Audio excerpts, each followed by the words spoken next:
एक बार की बात है कि एक सुनार था जिसमें कई बुरी आदतें थी। उनमें से उसकी दो बुरी आदतें खास थी। एक तो वह बहुत कपोड़ी था और दूसरा बहुत खर्चीला था, जिस कारण कुछ ही समय में उसका सारा पैसा खत्म हो गया। अब उसके पास एक पैसा भी ऐसा नहीं था जिसको वे अपना कह सके। जब वे गरीबी की इस हालत से गुजर रहा था तो उसके ससुर ने उसकी सहायता की। ससुर ने उसकी पत्नी को यानी अपनी बेटी को घर का खर्च चलाने के लिए 100 रुपए दिए। जब उसका ससुर अपनी बेटी को 100 रुपए देकर चला गया तो वह अपनी पत्नी से बोला, अगर मेरे पास 25 रुपए होते तो मैं उससे एक ऐसा गहना बना सकता था जिसको मैं आसानी से 100 रुपए का बेच सकता था। पत्नी ने पूछा, क्या तुम सचमुच ऐसा कर सकते हो? सुनार ने जवाब दिया, हाँ, बिल्कुल कर सकता हूँ। उसके पत्नी ने तुरंत ही 25 रुपए निकालकर उसे देते हुए कहा, तो यह लो 25 रुपए और करके दिखाओ। सुनार ने वे रुपए लिए और अपनी दुकान पर गया। अपनी पूरी होशियारी लगाकर एक कंगन बनाया। वे उसकी कारीगिरी का अच्छा नमूना था। उसको देखकर खुश होते हुए उसने सोचा कि वह जरूर उसके लिए कुछ अच्छा भाग्य लेकर आएगा। वे इसको काफी ऊंचे दाम पर बेच सकेगा। उसको बनाने के तुरंत बाद ही वे उसको बेचने के लिए चल दिया। रास्ते में उसको वजीर का बेटा मिला। वजीर के बेटे ने उसको नमस्ते की और पूछा, दोस्त, क्या तुम्हारे पास कोई अच्छा सा कंगन है? सुनार बोला, हाँ है, और क्योंकि आपने मुझे अपना दोस्त कहा है इसलिए मैं उसे आपको ऐसे ही दे देता हूँ।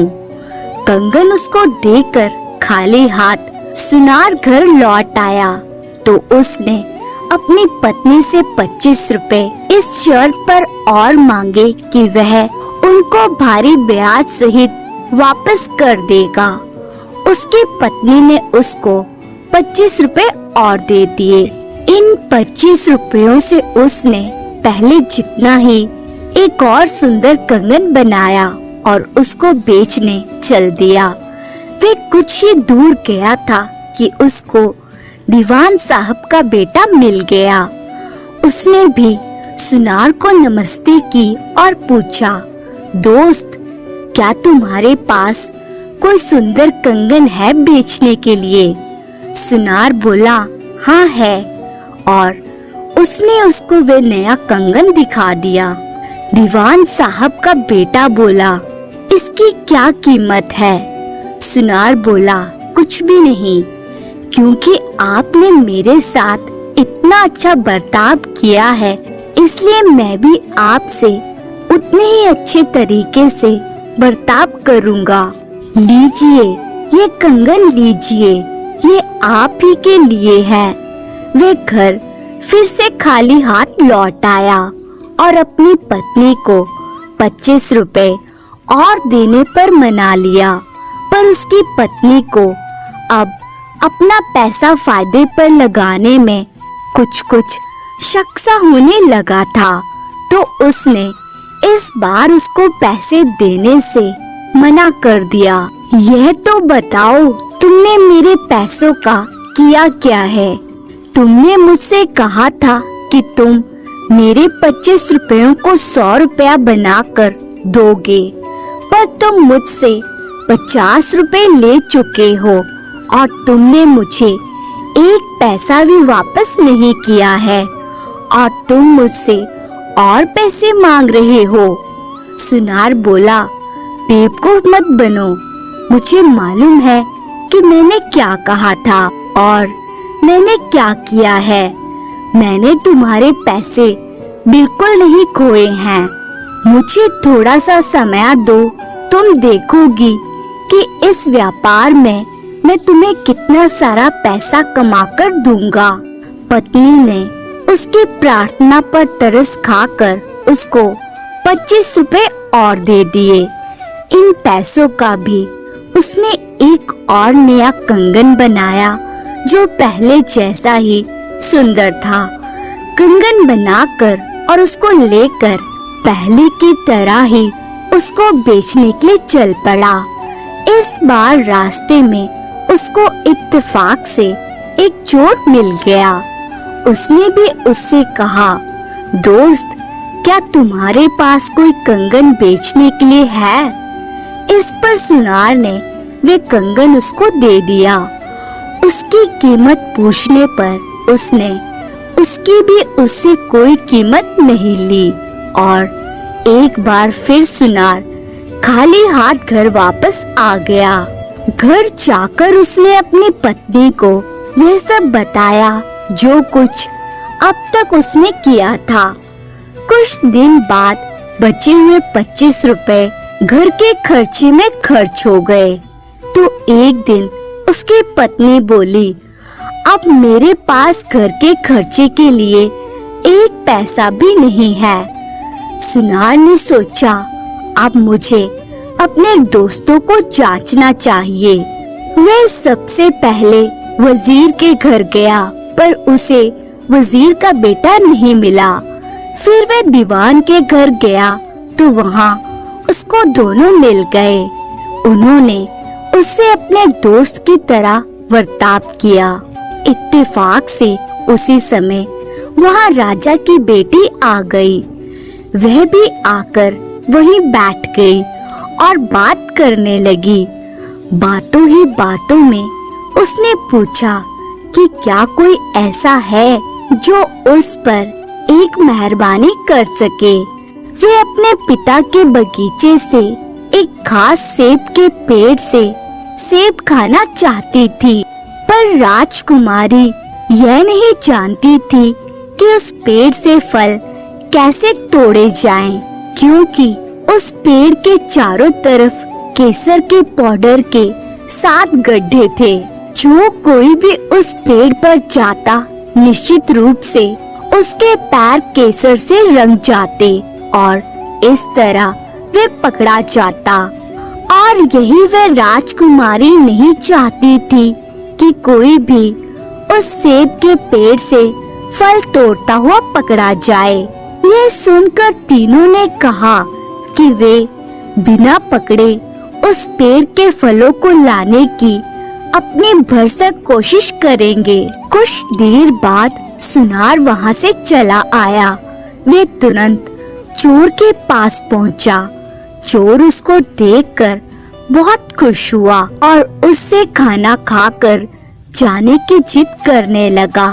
पर सुनार बोला, इस समय नहीं, फिर कभी। अभी तो मेरे दिमाग में कुछ दूसरी ही बात घूम रही है। चोर कुछ उत्सुकता के साथ बोला, मुझे उम्मीद है कि वह कोई बहुत बड़ी बात नहीं होगी। सुनार बोला, है तो। मुझे राजा के बगीचे में लगे एक सेब के पेड़ से राजकुमारी के लिए सेब तोड़ने हैं। उस पेड़ के चारों तरफ केसर के पाउडर के 7 गड्ढे हैं। जो कोई भी उस पेड़ तक उसके सेब तोड़ने जाएगा, उसके पैर केसर से रंग जाएंगे और वह पकड़ा जाएगा। राजकुमारी चाहती है कि बिना पकड़े गए उस पेड़ के सेब तोड़े जाएं। क्या तुम इसमें मेरी कुछ सहायता कर सकते हो? मैं इस चक्कर में अपनी जान गंवाना नहीं चाहता, तो तुम्हारी सहायता से अगर मैं अपनी जान बचा सकूं तो। चोर बोला, तुम चिंता ना करो, मैं तुम्हारे लिए उस पेड़ के सेब तोड़ लाऊंगा। और वह उस पेड़ के सेब तोड़ लाया। हालांकि उसने ये कैसे किया ये किसी को नहीं पता। एक दिन बीतने से पहले ही उस पेड़ के सेब सुनार की दुकान में एक टोकरी में रखे गए। तुरंत ही राजकुमारी, वजीर, दीवान का बेटा और सुनार के बीच मुलाकात का समय तय किया गया और उस समय वे सेब उनके सामने लाए गए। राजकुमारी ने तुरंत ही वे सेब खाने की इच्छा प्रकट की, तो दीवान के बेटे ने एक सेब छीला और उसके छोटे छोटे टुकड़े काटे। उसने एक टुकड़े में चाकू की नोक घुसाई और उसको राजकुमारी को खिलाने की कोशिश की। जब वे ऐसा कर रहा था तो अचानक राजकुमारी को छींक आ गई। इससे वे चाकू उसके गले में लग गया और वे मर गई। दीवान का बेटा चिल्ला पड़ा, अरे ये मैंने क्या कर दिया? मैंने तो राजकुमारी को मार दिया।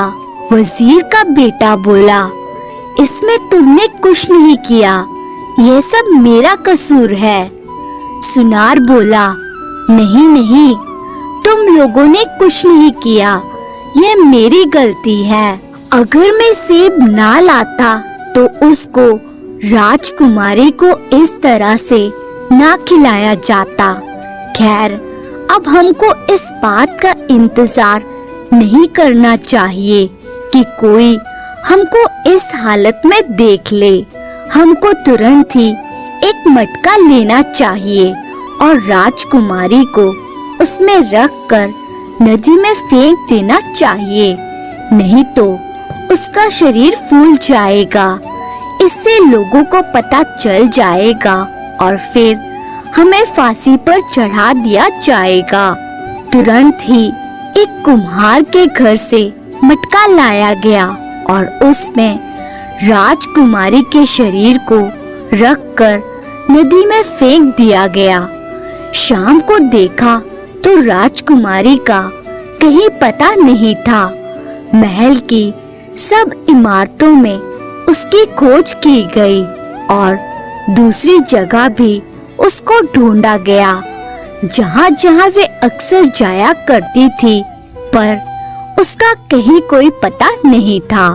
राजा ने एक शाही फरमान निकाल दिया कि जो कोई भी राजकुमारी के बारे में कुछ बताएगा उसको भारी इनाम दिया जाएगा।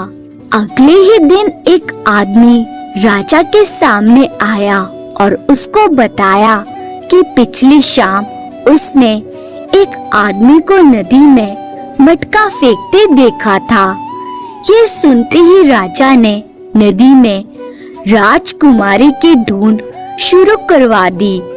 नदी में मटका भी मिल गया और मटके में रखी सुंदर राजकुमारी की लाश भी।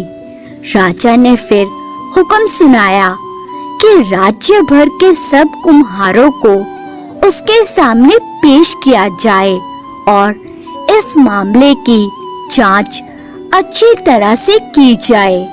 तो राज्य के सारे कुम्हार राजा के सामने पेश हुए।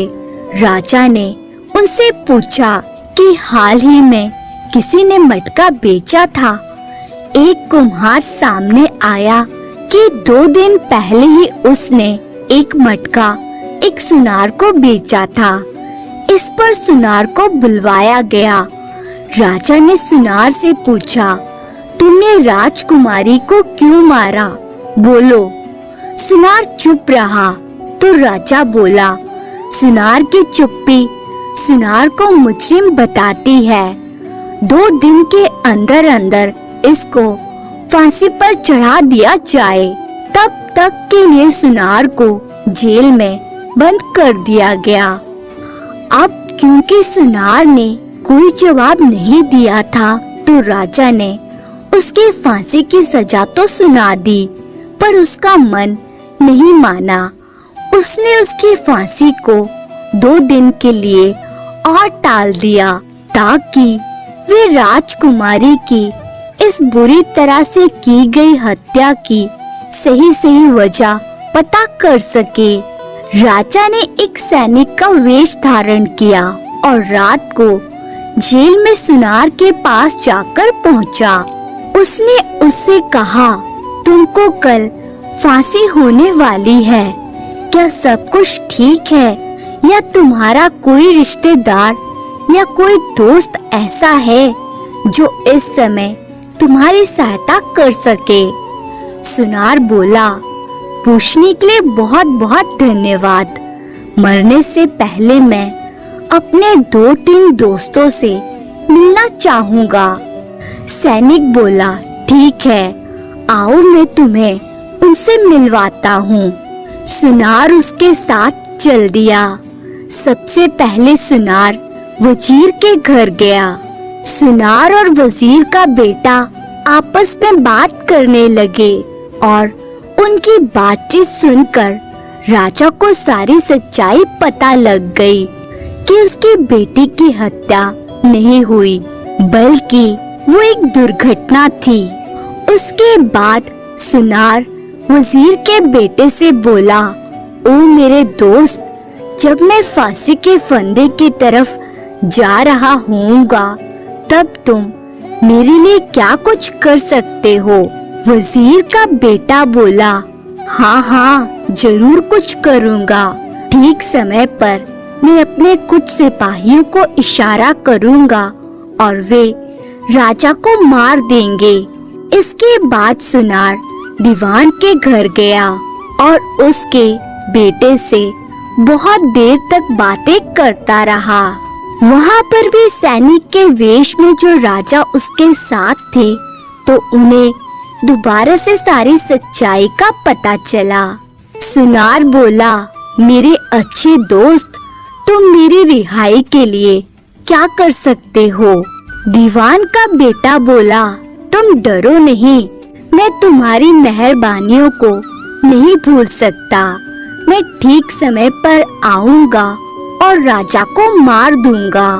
सैनिक ने भी यह सब सुना तो वह तो डर के मारे कांप गया। इसके बाद सुनार अपने तीसरे दोस्त चोर के पास गया। उसने उससे भी वही सवाल किया जो उसने अपने पहले दोनों दोस्तों से किया था। चोर ने उसके नमस्ते का जवाब दिया और उसको कुछ देर बैठने के लिए कहा, क्योंकि उस समय वह कोई बहुत जरूरी काम कर रहा था। उसने सुनार की बात सुनी और महसूस किया कि सुनार बहुत कष्ट में है। उसने उसकी सहायता करने का इरादा किया, हालांकि इसमें उसकी जान का खतरा था। चोर उसी पल वहां से चला गया और राजा के महल की खिड़की से होकर महल की छत पर चढ़ गया। फिर राजा के सोने के कमरे में चला गया और उस आदमी का सिर काट दिया जो उस रात वहाँ राजा की जगह सो रहा था। यह करके उसने सोचा, अब सुनार को किसी बात का डर नहीं होना चाहिए। यह सोचकर वे उस आदमी का सिर अपने हाथ में लेकर सुनार के पास दौड़ आया। उसने वह सिर सुनार और सैनिक के सामने फेंकते हुए कहा, यह लो, अब तुम्हारी सारी मुसीबतें खत्म हो गई। अब राजा तुम्हें बिल्कुल परेशान नहीं कर सकता। इसके बाद सुनार सैनिक के साथ जेल में लौट आया। अगले दिन सुनार को सब लोगों और सिपाहियों के सामने फांसी के फंदे की तरफ ले जाया गया। जैसे ही वे फांसी के चबूतरे के पास पहुंचा, तो दीवान का बेटा अपनी तलवार खींचकर राजा को मारने के लिए आगे बढ़ा। उधर वजीर के बेटे ने भी अपनी सेना को इशारा किया कि वह इस काम में उसकी सहायता करे, पर इस सब की जरूरत ही नहीं थी, क्योंकि राजा ने सोच रखा था कि उसको क्या करना है। राजा चिल्लाया, सुनार को छोड़ दो, वो बेगुनाह है, उसे आजाद कर दो, उसको माफ किया जाता है। इस पर वहाँ खड़े सब लोग चिल्ला पड़े, राजा के जय हो, राजा अमर रहे। अगर आप लोग को हमारा कहानी अच्छा लगे तो लाइक सब्सक्राइब जरूर करें, साथ में कमेंट करें और शेयर भी करें। धन्यवाद।